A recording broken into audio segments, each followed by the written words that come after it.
The government loses in the Supreme Court on Brexit, so MPs must now have a say. But all the signs are it will make little difference. Following the ruling, ministers will introduce a bill to Parliament on Thursday, and they insist Brexit is right on track. Meanwhile, the court also rules the home nations won't have a say. Nicola Sturgeon says the case for another referendum in Scotland is growing stronger. A good day for big oil. Donald Trump gives the go-ahead to two huge new pipelines. Environmentalists are up in arms. Formula One is under new ownership, but did the sports regulator have a conflict of interest? And City of stars, are you shining just for me? Back to the Future, a film after old Hollywood's heart, looks like it might sweep the Oscars with 14 nominations.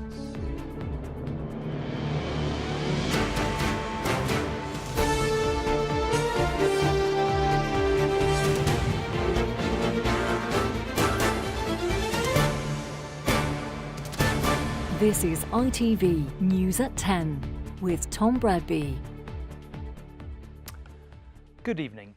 It might not have gone the government's way at the Supreme Court this morning, but with the judge's Brexit verdict now out of the way, the mood among ministers was buoyant. It is, they said, full steam ahead. Yes, MPs will get a say in when the UK serves its divorce papers on the rest of the EU, Article 50 as they are known. But the debate could start within days, as soon as Thursday in fact, and the government believes A, that it'll win, and B, that it can keep to its timetable to file those divorce papers and start heading for the exit by the end of March.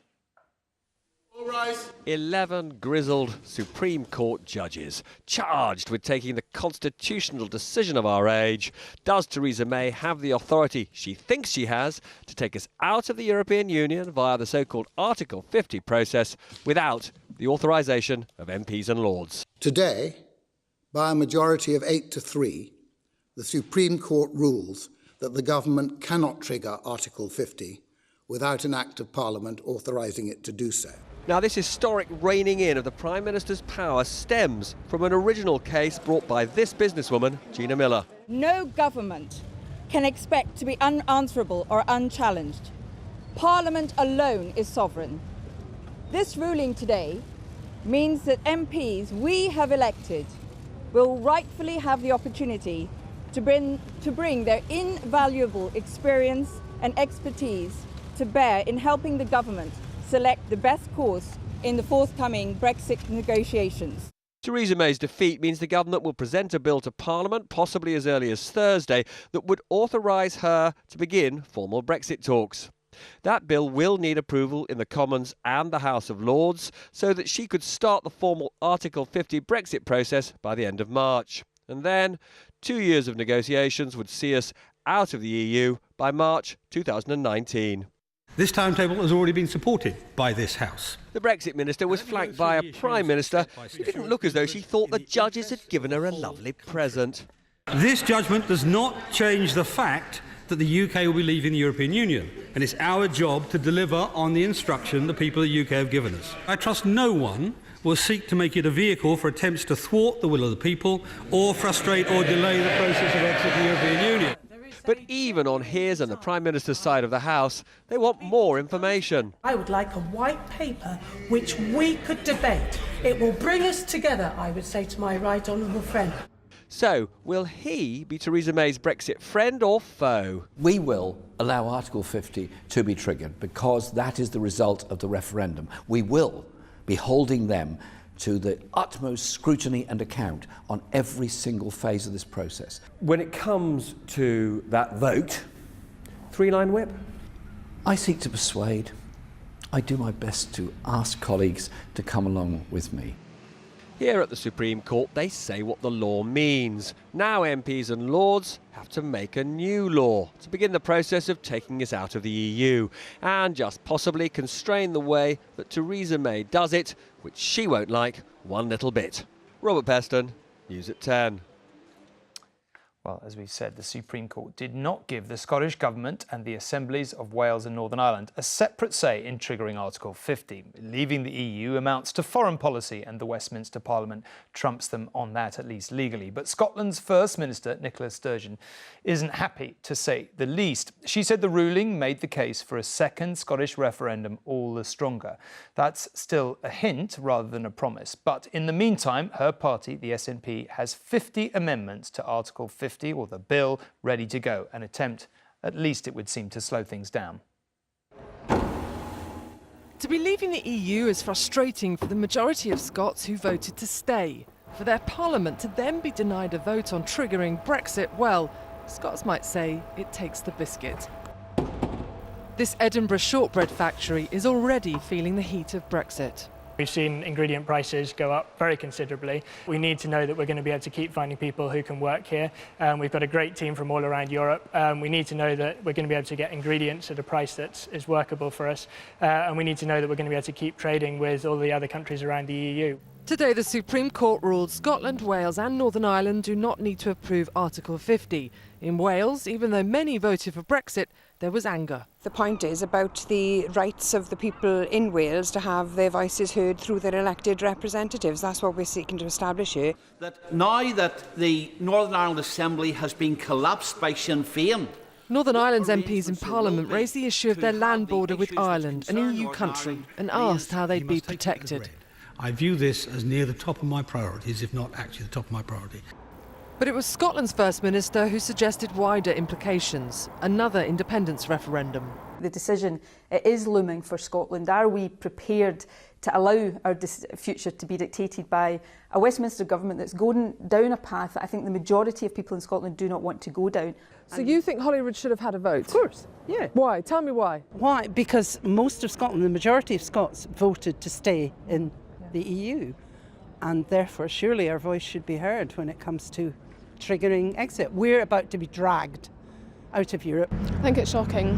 I think that we had such a strong opinion when it came to the Brexit vote, and to not have a say now, it's unbelievable really. Despite Scotland voting to remain in the EU while the rest of the UK voted to leave, support for Scottish independence has not risen. Nicola Sturgeon may be hoping tonight that Scottish anger at their parliament not getting a say, coupled with concern about what kind of country the UK post-Brexit could become, might one day bubble up into renewed pressure for Scottish independence. My love is like a red, red rose. Tomorrow brings the annual Scottish shindig, Burns Night, perhaps quieter this year. But by appearing to ignore all three devolved parliaments, today's Supreme Court verdict could yet ignite nationalist forces. Acquaintance be forgot. Allegra Stratton, News at 10, Edinburgh. And our political editor, Robert Peston, is here. Robert, we talked about amendments, SNP amendments. I mean, obviously that's the way MPs slow something down if they want to. How do you sense this is going to play out? Well, I think that Theresa May will get the authority to start those Brexit negotiations under Article 50, but her hands may be tied a bit. She didn't want to publish a white paper setting out in more detail what she hopes to achieve in these negotiations. It is possible that a coalition of SNP, Labour and a few estranged Tory MPs might be enough to force through an amendment to get her to publish such a white paper. It's also possible that there'll be enough to force her to commit to a meaningful vote in 2 years' time on whatever deal she negotiates, because at the moment the kind of vote she's promising actually leaves MPs with almost no choice but to back her, because the choice would be between her deal and no deal at all. But I would say broadly, Parliament is in as much of a mess as Downing Street on all of this. MPs are finding it incredibly hard to pull together, and the Labour Party in particular looks horribly split on this. Okay. I need to ask you, because there's also another legal case coming about so-called Article 127, which sounds complicated, but actually is about our membership of the economic area, which is basically would leave us like Norway and keep us in the single market if we didn't automatically exit. What's your sense of how that's going to play out? So look, there may be a slim majority in Parliament of MPs who would like us to have a soft, so-called soft Brexit, which would mean staying in the single market. So there is a court case starting in a fortnight which argues that the government has to formally trigger withdrawal from what's known as the European Economic Area, which is effectively the same as the single market, and that today's case shows that they could not do that trigger without the approval of MPs, and maybe MPs wouldn't give that approval. So there are these, what you might call proponents of soft Brexit, who think this is their great hope of preventing her from a very clean break with the European Union. My own view is that actually, I mean, I've looked at this in some detail, that case is probably not going to succeed. Okay. And this is the high watermark of judges reining her in. Robert, thank you. We'll see, but thank you very much indeed. Now, it is no secret Donald, now President Trump, has little time for the views of environmentalists. Indeed, he's appointed a climate change skeptic to lead the Environmental Protection Agency. So perhaps we shouldn't be surprised that on his second full day at work, he's authorised the building of 2 huge oil pipelines, one of which crosses sacred Native American sites. This is with regard to the construction of the Keystone Pipeline. These latest controversial executive orders give the green light to the construction of oil pipelines across some of the most environmentally sensitive areas in America. But this is a man on a mission to create jobs. We can get that pipeline built. A lot of jobs, 28,000 jobs. And Donald Trump's protectionism was on display as well. Foreign companies, stay away was the message. We are, and I am, very insistent that if we're going to build pipelines in the United States, the pipe should be made in the United States. For the White House, environmental regulations are largely seen as an obstacle to job creation. There's an energy revolution that's going to happen in this country, and in spite of the bureaucratic and political barriers that have been in place in the past, we're ready to move forward. But for over a year, Native American tribes have fiercely resisted the construction. The Dakota Access Pipeline crosses the reservation of the Sioux tribe, and those living here fear the project will contaminate their drinking water and damage their sacred sites. This is what a warrior looks like! For environmentalists from across America, this was a symbolic fight that's also about climate change. They're demanding investment in clean energy, not billions of dollars being spent on extracting and transporting oil. And the activism that you saw for the last 4 years and this past weekend of millions of women and their allies rising up to oppose you will be the same thing that you'll see if you go forward with building these pipelines.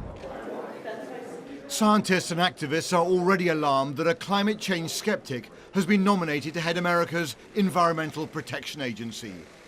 But today the president dismissed such concerns. I am, to a large extent, an environmentalist. I believe in it. But it's out of control. Okay. Despite that bold claim, by signing those executive orders, he has outraged both environmentalists and Native Americans. Now, after the row over the size of the crowd at his inauguration, we reported at the weekend, you may recall, the fears of many in America that their new president might actually not be capable of distinguishing fact from fiction. Today, far from rowing back, he got into another argument by suggesting that he would have won the popular vote as well as the Electoral College, but for the illegal immigrants who voted against him, except that there's no evidence they did. So, Robert, let's go back to you. Can you just walk us through this? Well, sure. I mean, to the shock of many people in this town, though we may have to get used to it, the president is continuing to make statements and claims that are simply not true. Last night, to members of Congress, he peddled one of his favourite conspiracy theories that in last November's election, between 3 and 5 million illegal immigrants voted. That would be voter fraud on an epic scale. And Tom, there's no evidence whatsoever that they did, and it appears he's trying to explain away a loss in the popular vote by, you guessed it, 3 million or so. A reaction has been very strong today. Bernie Sanders calling it nonsensical. A Republican senator, somebody from his own side, has begged him to stop this falsehood, saying that it damages American democracy. You know, we need to remember this is not a sort of campaign or a candidate talking. This is the President of the United States fueling either a conspiracy theory or an outright falsehood. And that obviously, to put it mildly, is very problematic. OK, Robert, thank you very much indeed. Now, back here, this is not exactly an everyday story of high finance. Today, one of the most respected companies on the stock exchange, BT, lost a fifth of its value. Yes, a fifth. A big accounting scandal in its Italian business turned out to be even bigger than expected. BT shares are still held by around 800,000 small investors after the 1984 sell-off. Our economics editor, Nerina Hertz, is here. Nerina, sorry, there's a lot of facts in this. So if you could just talk us through the background. Sure. Well, it's been a very tough day for British Telecom BT, which is, of course, one of our leading companies. It experienced its biggest one-day drop in share price ever. I mean, its shares fell by 18% today, wiping over £7 billion from its value. And the main reason for this was new revelations about an accounting scandal in its Italian operations. Now, we did know about this back in October, but back then we were told it was accounting errors, irregular management activity. Back then we were told that this would cost the company £145 million. But today we learnt that it's actually going to cost them over 3 times that, £530 million. Not a small mistake, is it? No, it's over £1 billion we're talking about. It's no longer accounting errors. This is really now accounting fraud. And when I spoke to people at BT this evening, they gave me a sense of the scale. They talked about, and I just want to make sure I've got it right, false invoices, collusion, loans being used to give the illusion of profitability. Why wasn't this spotted when it was audited? Was there sufficient oversight by management in the UK and the board? These are big questions that have to be asked.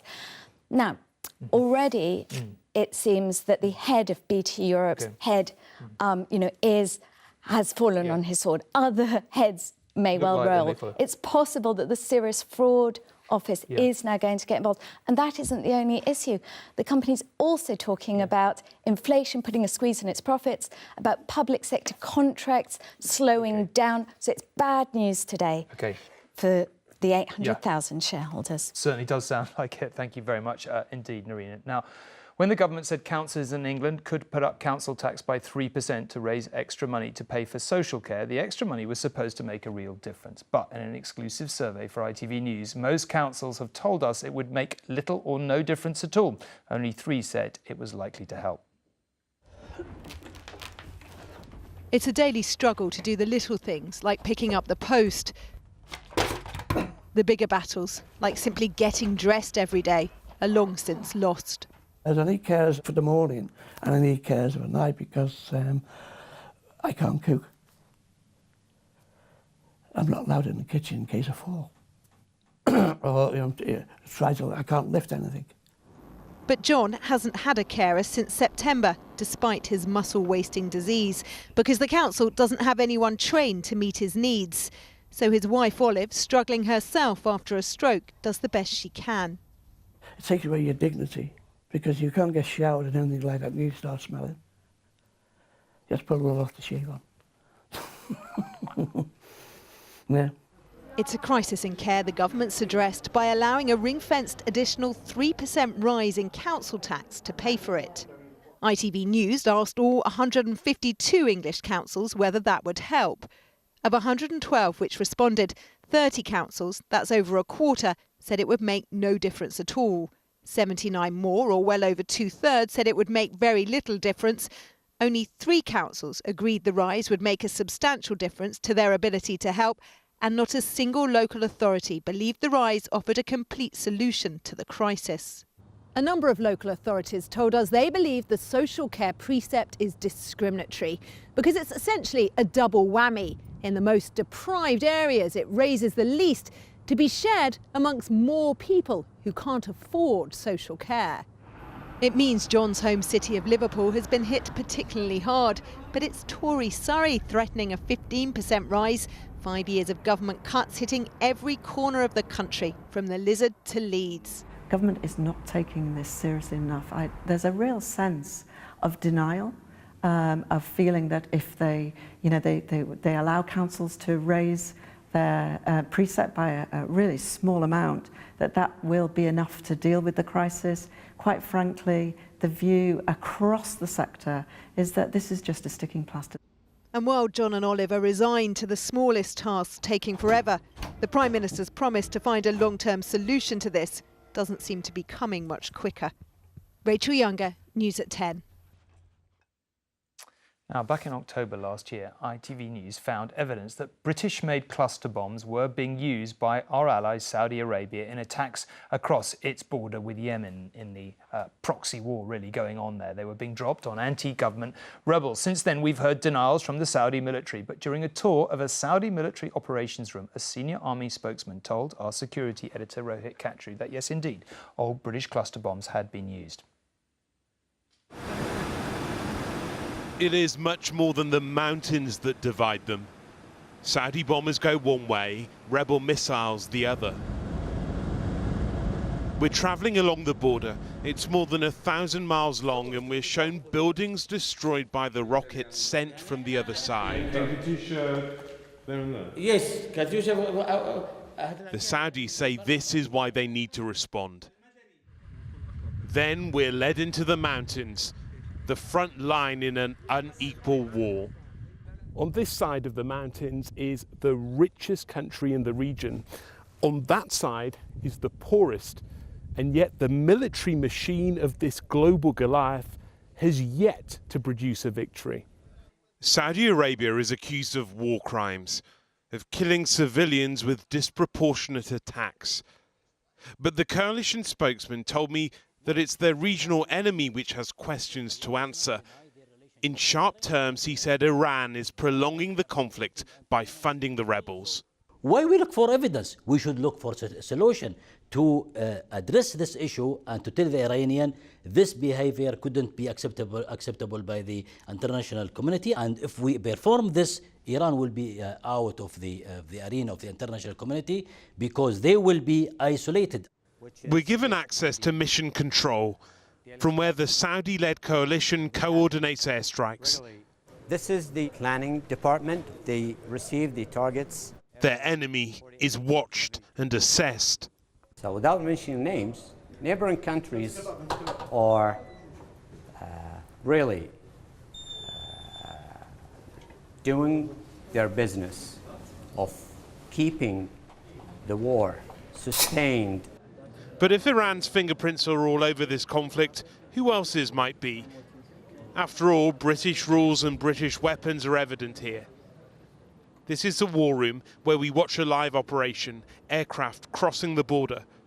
What our cameras weren't allowed to film were British and American Air Force officers at the back of this room, their national flags behind their desks. We have contract with those countries because we purchase a platform with them, so we have training, we have supervising, and we have evaluation.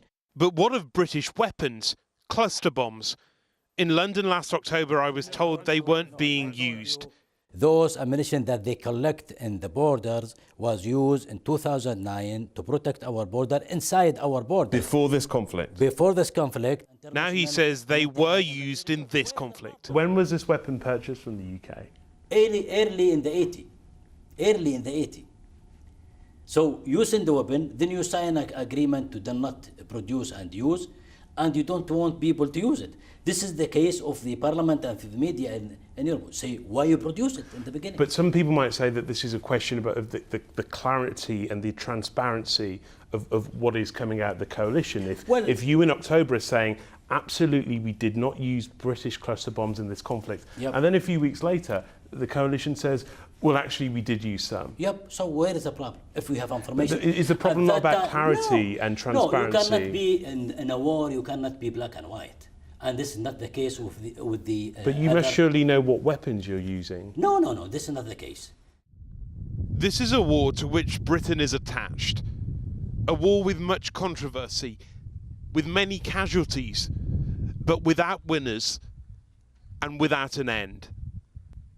Rohit Khatri, News at 10, Riyadh, Saudi Arabia. The changes at the top of Formula One, which resulted in long-term boss Bernie Ecclestone being edged out of his job last night, have raised some concerns about the sport's governing body. The FIA, as it's known, approved the sale to an American media group. So far, so good. Unless you're Bernie Ecclestone, that's business. But it turns out there might be a bit more to all this than meets the eye, because the very same governing body, the FIA, had a financial stake in the Formula One deal worth £55 million. Deal done, Bernie Ecclestone ousted. Formula One's new owners say they want a fresh start. But the sport's governing body stands to make millions from this takeover, and some MPs have serious questions. There's not a reflection on Liberty's plans for Formula One or whether they are adequate as an owner, but did the FIA discharge their duties responsibly? Were they conflicted, as it appears they were, and how was that allowed to happen? The Fédération Internationale de l'Automobile has been regulating Formula One since it drew up the rules in 1946. It claims to be independent, but that claim has been challenged in the past. In 2001, the European Commission looked into the way Formula One was run and concluded that the role of the FIA should be limited to that of a sports regulator with no commercial conflicts of interest. But documents show that in 2013, the FIA bought 45 million shares in Formula One, the equivalent of a 1% stake, for $450,000. Now, last week, as the regulator, the FIA approved Liberty's takeover of Formula One, and as a result, it is set to receive $80 million. The journalist who uncovered the FIA stake says Liberty did not disclose it during the takeover process. I've not seen any, and I've been through virtually all, as good as all of the filings to the Securities and Exchange Commission. The FIA itself didn't put it in any of its filings, as I mentioned. The only place really that it's ever been is in the company register, shareholders register of the parent company in Jersey. The new boss of Formula One told me he's comfortable with the money the FIA is getting and sees no conflict of interest. They owned a percentage. They got a fair value for what they owned. But the FIA is the regulator. It's supposed to operate at arm's length from the sport, and yet it had a clear incentive to approve this takeover. Isn't that a conflict of interest? My experience with them is a handful of months.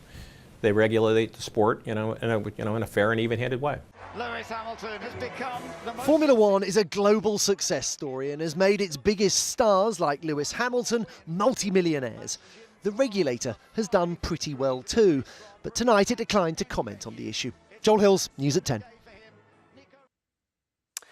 And finally, it's tempting to try and sing you out with this one, but I don't think it's a good idea to entirely ruin your evening. If you've seen La La Land, you'll know what I mean. Its soundtrack, City of Stars and the rest is infectious, as is the movie. Today, it got a whopping 14 Oscar nominations, equaling the mega hit Titanic. But perhaps more interesting, its relatively modest budget and its tilt back to old world Hollywood values.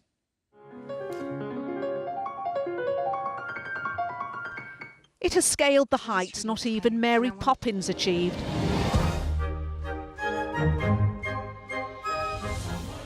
In fact, no other musical has had so many nominations. 14 in all for La La Land, equaling the all-time record for any film. A musical revival on screen is now anticipated. This, says one critic, seems to be the perfect time for cinematic romance and nostalgia. People need a feel-good movie right now. I think La La Land, even though it does have a bittersweet edge to it, is an extraordinarily feel-good movie. The first hour in particular will have you soaring on air. The songs are fantastic. La La Land is an original work with original songs, an original storyline, and very much recaptures that essence of the 40s and 50s, great musicals of the MGM studio. Nothing but little blue signs, do I see, do. But it's a tradition that in Hollywood was born in the 20s with the arrival of the talkies and the jazz singer.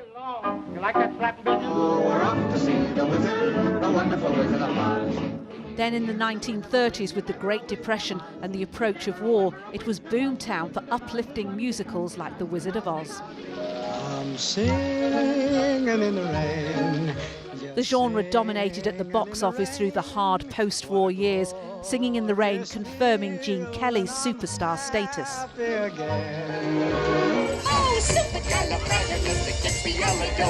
In the 60s, Mary Poppins brought the musicals back again with a then record 13 Oscar nominations. Jack And then in 2002, in an era when stage shows were transferred to the big screen, Chicago won the Best Film Oscar. Since then, no other musical has achieved that, until perhaps now, the feel-good film for our times. Nina Nanar, News at 10. The soundtrack sure does get in your head. Rag, you'll be here tomorrow. From me, good night, and thank you very much for watching.